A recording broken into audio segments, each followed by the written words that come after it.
பரிசுத்த வேதாகமத்துக்கு உலகத்தில் இருக்கிற மற்ற புத்தகங்களை விட ஒரு சிறப்பு வாய்ந்தது, வரலாறு மிக்கது.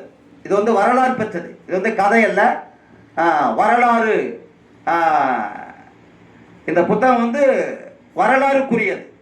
சங்கீதங்களின் புஸ்தகம் 119:72 வசனத்தை நாம் தெளிவாய் வாசிக்கலாம்.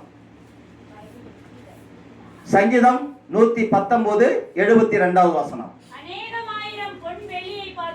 நல்லா கவனிக்கணும். அநேகம் ஆயிரம் பொன்னையும் வெள்ளியையும் பார்க்கிலும் கர்த்தர் விளம்பின, கர்த்தர் கொடுத்திருக்கிற இந்த வேதாகமம் நலமானது. அல்லேலூயா. ஒரு காலத்துல இந்த வேதாகமத்தை அறிந்து கொள்ள முடியாத சூழ்நிலை நம்முடைய வாழ்க்கையில இருந்திருக்கு. ஆமென். இப்ப இந்த வேதாகமம் நம்ம கையில வராத நாட்களிலே, இந்த வேதாகமத்தை அறிந்து கொள்ளாத நாட்களிலே, உலகத்தோட வாழ்ந்த அந்த நாட்களிலே இந்த பரிசுத்தமா வேதாகமத்தின் மகத்துவம் என்ன என்று நமக்கு தெரியாம இருந்தோம். ஆனா கர்த்தர் நம்மளை அழைத்து இந்த பரிசுத்த வேதாகமத்தை நமக்கு முத்திரை மோதிரமாக நம்முடைய கரங்களிலே கர்த்தர் கொடுத்திருக்கிறார். இப்ப அதுக்குள்ள மறைந்திருக்கிற சில மகத்துவங்கள், ரகசியமான சில காரியங்கள்லாம் இருக்கிறது. அது ஒரு மனிதனுடைய வாழ்க்கையில மாற்றத்தை கொடுக்கக்கூடியதாக இருக்கிறது. அல்லேலூயா. இந்த பரிசுத்த வேதாகமத்தின் மகத்துவம் என்னன்னு கேட்டீங்கன்னா, ஒரு மனிதனுடைய வாழ்க்கையில ஒரு மாற்றத்தை உருவாக்கக்கூடியதாக இருக்கிறது. ஒரு புதிய வாழ்வு, ஒரு புதிய சிருஷ்டியாய் இந்த பரிசுத்த வேதாகமம், இதை யாரெல்லாம் விரும்பி வேணும் என்று சொல்லி வாங்கி கொண்டு சபைகளிலே ஆண்டவராகிய இயேசு கிறிஸ்துவை நேசிக்கிறார்களோ அவங்களுக்கு இது ஒரு புதிய மாற்றத்தை, புதிய வாழ்க்கையை கொடுக்கக்கூடியதாக இருக்கிறது. கையை வைத்து சொல்லுமா. அல்லேலூயா. அப்ப தவறான பாதையிலிருந்து ஒரு சரியான பாதையில இந்த பரிசுத்த வேதாகமம் நம்மை நடத்தக்கூடியதாக இருக்கிறது. ஆகையினால்தான் நாம் உலகத்தை விட்டு இங்க ஆண்டவராகிய இயேசு கிறிஸ்துவை தேடி வந்திருக்கிறோம். ஆமென். அவர் விளம்பின வேதம், அவர் விளம்பின வேதம், அவர் கொடுத்திருக்கிற வேதம் இந்த பரிசுத்த வேதாகமம். இந்த பரிசுத்த வேதாகமத்துக்கு நிறைய மகத்துவமான காரியங்கள்லாம் உண்டு. அல்லேலூயா. அதனால அன்பான தேவனுடைய பிள்ளைகளை, மூடர்களை ஞானிகளாய் மாற்றக்கூடியது இந்த வேதாகமத்தில் ஒரு பவர் இருக்கிறது. ஆமென். வழி தவறி நடக்கிறவங்கள சரியான பாதையில நடத்தக்கூடிய ஒரு பவர் இந்த வேதாகமத்துக்கு இருக்கிறது. ஸ்தோத்திரம். அல்லேலூயா. இன்னும் தவறான பாதைகளிலே போய் கொண்டிருக்கிறவர்களை சரியான பாதையில நடத்தக்கூடிய ஒரு மகிமை இந்த வேதாகமத்துக்கு இருக்கிறது. அப்ப இந்த வேதாகமத்தை சரியாய் நம்ம கவனிக்கும் பொழுது, இந்த வேதாகமத்தை சரியாய் நம்ம பார்க்கும் பொழுது, அதில் இருக்கிற வசனங்களை நாம் சரியாய் கை கொள்ளும் பொழுது, அது நம்மை சரியான பாதையில நடத்தக்கூடிய ஒரு நல்ல பொக்கிஷமாக இருக்கிறது. கையை வைத்து சொல்லுமா. இது ஒரு நல்ல பொக்கிஷமாக தேவன் நமக்கு என்ன இருக்கிறாரு, கொடுத்திருக்கிறார். ஆகினால இந்த உலகத்துல பைபிள் சொல்லுது, அநேகம் ஆயிரம், நல்லா கவனிக்கணும், அநேகம் ஆயிரமான பொன்னையும் வெள்ளியையும் பார்க்கிலும் அவர் விளம்பின இந்த வேதமே நமக்கு என்ன செய்யலாம், நலமாக இருக்கிறது. அல்லேலூயா. அவர் விளம்பின, அவர் நமக்கு சோதர பொக்கிஷமாக கொடுத்திருக்கிற இந்த வேதாகமம் எப்படி இருக்கா, நலமாக இருக்கிறது. இன்னைக்கு இந்த வேதாகமம் நம்ம தமிழ்நாட்டில் மட்டுமல்ல, இந்தியா முழுவதும், வெளிநாடுகள் முழுவதும் இன்னைக்கு பல மொழிகளிலே அச்சடிக்கப்பட்டு, ஆமென், உலகத்தில் எத்தனை மொழி இருக்கிறதோ அத்தனை மொழிகளிலேயும் இந்த வேதாகமம் அச்சடிக்கப்பட்டு அந்தந்த மொழிகளிலே, அந்தந்த பாஷைகளிலே இந்த வேதாகமம் எல்லாருடைய கரங்களிலுமே கொடுக்கப்பட்டிருக்கிறது. அதுதான் மகத்துவம். கையெழுத்து சொல்லுங்க. ஆமென். அல்லேலூயா. அப்ப இந்த வேதாகமத்தை நீங்க என்ன செய்யணும், நேசிக்கணும். அதான் உண்மை. இது நம்ம கையில ஆண்டவர் கொடுத்திருக்கிறார்னா இதை நம்ம என்ன செய்யணுமா, நேசிக்கணும். இதுல அன்பு கூறணும், இதை பிரிச்சு பார்க்கணும், அதை பிரிச்சு படிக்கணும். அப்படி என்னதான் அதுல ரகசியம் அடங்கி இருக்குன்னு அந்த ரகசியத்தை நாம் அறிந்து கொள்ளக்கூடிய உணர்வை கர்த்தர்கிட்ட கேட்கணும். அல்லேலூயா. ஒரு காலத்துல இது அறியாம இருந்த பொழுது, ஸ்தோத்திரம், உலகத்துல பாவத்தின் வாழ்க்கையில கட்டப்பட்டிருந்த என்னை இந்த வேதாகம புஸ்தகம் தேடி வந்த பொழுது ஸ்தோத்திரம். அதிலிருந்து கர்த்தர் இந்த வேதாகமத்தின் வாயிலாக, இதில் உள்ள வசனத்தின் வாயிலாக கர்த்தர் என்னை மாற்றினார். இன்னைக்கு வாழ்க்கையில ஒரு புதிய மாற்றத்தை கர்த்தர் தந்திருக்கிறார். அல்லேலூயா. அதைத்தான் உங்க வாழ்க்கையிலையும் கர்த்தர், எங்க கையில மட்டுமல்ல, உங்க கையிலையும் இந்த வேதாகமம் கொடுக்கப்பட்டிருக்கிறது. அப்ப இந்த வேதாகமத்துக்குள்ள மறைந்திருக்கிற மகத்துவங்களை நீங்க அறிந்து கொள்ளக்கூடிய கட்டாயத்தில் தள்ளப்பட வேண்டும். அதுதான் முக்கியமானது. இது சரியான ஒரு வழிகாட்டின்னு நம்ம சொல்லலாம். இது சரியான ஒரு வழிகாட்டி, ஒரு நல்ல ஒரு மார்க்கம் என்று சொல்லலாம், நல்ல ஒரு வழி என்று சொல்லலாம். அல்லேலூயா. அதனால அன்பான தேவனுடைய பிள்ளைகளே, கர்த்தருடைய நாமத்துக்கு மகிமை உண்டாகட்டும். அநேகம் ஆயிரம் பொன் வெள்ளியை பார்க்கிலும் நீர் விளம்பின வேதமே எனக்கு நலமானது. ஆகையால் தான் நீதிமொழிகள் 6:23 இந்த வசனத்தை குறித்து இந்த வேதம் சொல்லுகிறது. வாசிங்க.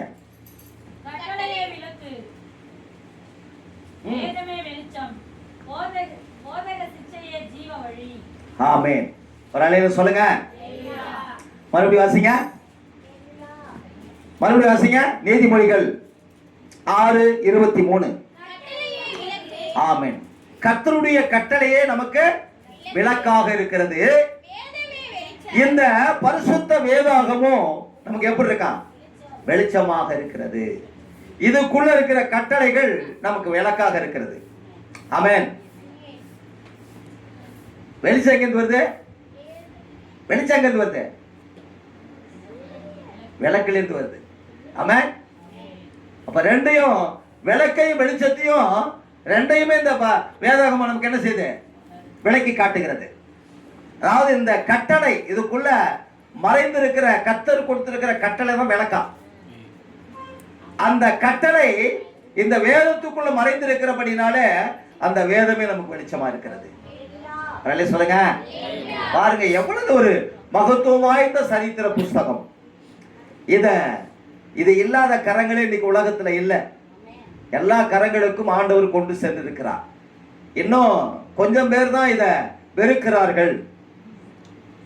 இந்த வேதத்தை கொஞ்சம் பேர் தான் வெறுக்கிறாங்க.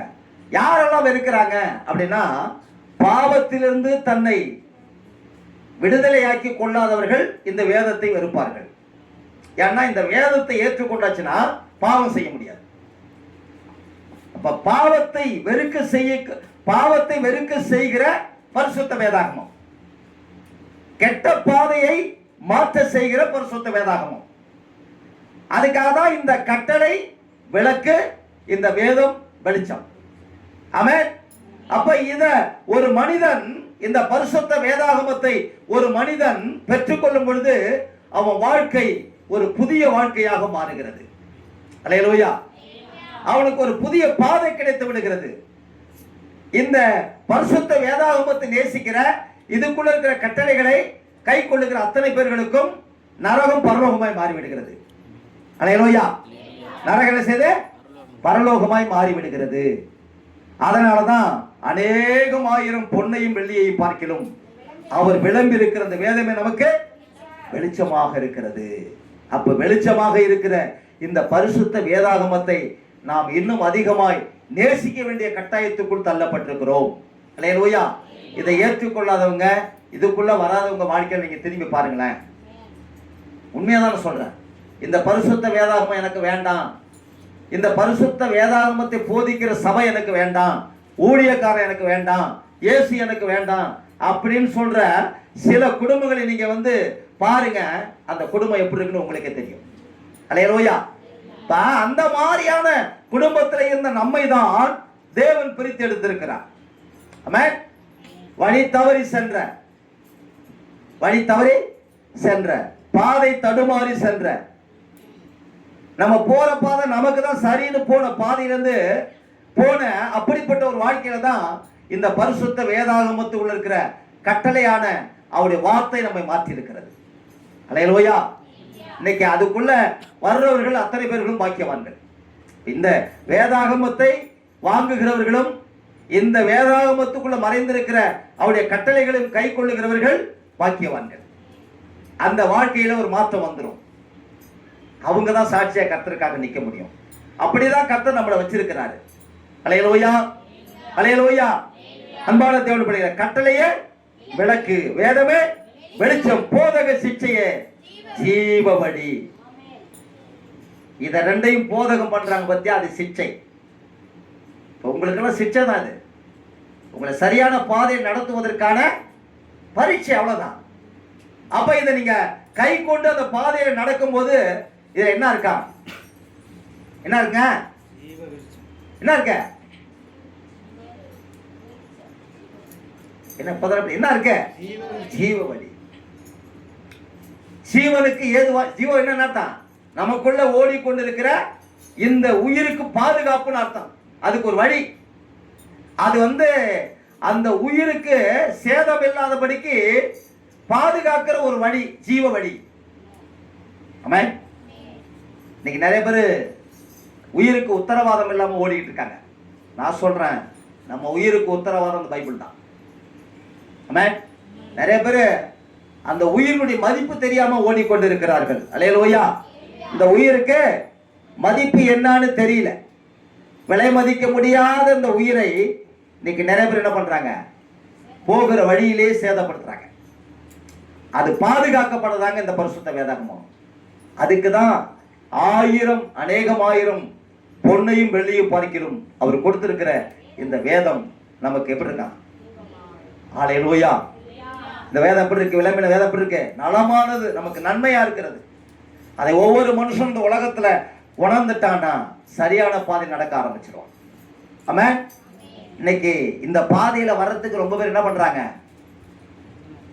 வேண்டாங்க, வெறுக்கிறாங்க. இந்த பாதை எனக்கு வேண்டாயா அப்படின்னு சொல்லி வெறுக்கிறாங்க. ஆமென். அந்த பாதை எனக்கு வேண்டாம், அப்படி ஒரு வெளிச்சம் எனக்கு தேவையில்லை அப்படின்ட்டு இன்னைக்கு ஓடிக்கொண்டு இருக்கிறார்கள்.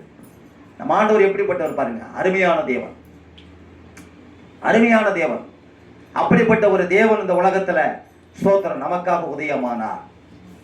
அப்படிப்பட்ட ஒரு தேவன் இந்த உலகத்தில் நமக்காக என்ன பண்ணாரா, உதயமானார். அல்லேலூயா, அல்லேலூயா. அன்பான தேவனுடைய பிள்ளைகளே, கர்த்தருடைய நாமத்துக்கு மகிமை உண்டாகட்டும். இந்த ஜீவ வழிதான் பரலோகம் கொண்டு சேர்க்கிறது. இந்த ஜீவ வழின்னு நம்ம அந்த நீதிமொழிகள் 6:23 கடைசி வரியில பார்க்கிறோம். போதக சிச்சைய ஜீவ வழி. இந்த ஜீவ வழிதான் நம்ம எல்லாரும் என்ன பண்ணலாம், பரலோகம் கொண்டு சேர்க்கிற பாதையாக இருக்கிறது. அந்த பாதை தான் இயேசு கிறிஸ்து. கை வைத்து சொல்லுங்க, அல்லேலூயா. அந்த பாதை தான் இயேசு கிறிஸ்து. அதனால தான் யோவான் 14:6 சொல்றாரு. வாசிங்க, யோவான் 14:6 சொல்றாரு, நானே வழியும் நானே சத்தியமும் நானே ஜீவனுமாய் இருக்கிறேன், என்னை இல்லாமல் அந்த ஸ்தோத்திரம் பரலோகத்துக்கு ஒருவனும் வர முடியாது. ஆமென், அல்லேலூயா, ஆமென். இந்த ஜீவ வழிதான் பரலோகம் கொண்டு சேர்க்கிற பாதை. அந்த பாதை தான் இயேசு கிறிஸ்து. அல்லேலூயா. அந்த பாதை தான் யாரு, இயேசு கிறிஸ்து. அப்ப அந்த இயேசு கிறிஸ்துவை நேசிக்கிற, அந்த இயேசு கிறிஸ்துவை தன் வாழ்க்கையில சொந்த ரட்சகரை ஏற்றுக்கொள்ளுகிற அத்தனை பேர்களும் இந்த உலகத்துல பாக்கியவான்களை வாழ முடியும். ஆமென். அத்தனை பேர்களும் பாக்கியவான்களை நினைச்ச முடியும், வாழ முடியும். இத வேணான்னு வெறுக்கிறவங்க சாபத்துக்குரியவங்களா மாறுறாங்க. சாபத்துக்குரியவங்களா என்ன செய்றாங்க, மாறி விடுகிறார்கள். வாழ்க்கையில ஒரு சந்தோஷம் இல்லாத வாழ்க்கை, வாழ்க்கையை நரகமாக சில பேருக்கு மாறிடுது. வாழ்க்கையை சில பேருக்கு என்ன நரகமாக மாறி விடுகிறது. அப்படிப்பட்ட அந்த நரகமான வாழ்க்கையை மாற்றதான் ஜீவ வழியாக இயேசு இந்த உலகத்தில் வெளிப்பட்டார். அல்லேலூயா. இது எல்லாமே இந்த பரிசுத்த வேதாகமத்துக்குள்ள அடங்கி இருக்கிறது. இந்த பரிசுத்த வேதாகமத்துக்குள்ள அடங்கி இருக்கிறது. நீங்க படிக்க தெரியலனாலும் உட்கார்ந்து எழுத்து கூட்டி படிச்சு பாருங்க, கர்த்தர் உங்களோட பேசுவார். இந்த வேதாகமத்தை நேசிக்க ஆரம்பிக்கலாம். நீங்க அதுக்கான ஒரு நேரத்தை நீங்க எடுத்து பிரிச்சு பார்த்து முத்தம் கொடுத்து பிரிச்சு பாருங்க, அது உங்களோட பேசும். ஆமென். அது உங்களோட என்ன செய்யும், பேசும். அல்லேலூயா. இந்த ஜீவ வழிதான் பரலோகம் கொண்டு சேர்க்கிற பாதை. அந்த பாதை தான் இயேசு கிறிஸ்து. அதனாலதான் யோவான் 14:6 கர்த்தர் சொல்லுகிறார், ஆண்டவராகிய இயேசு கிறிஸ்து சொல்லுகிறார், நானே வழியும் நானே சத்தியமும் நானே ஜீவனுமாய் இருக்கிறேன், என்னை இல்லாமல் ஒருவனும் பிதாவாகிய தேவனிடத்தில் வாசம் பண்ண முடியாது. பிதாவாகிய தேவன் வாசம் பண்ணுகிற பரலோகத்துக்கு சேர முடியாது.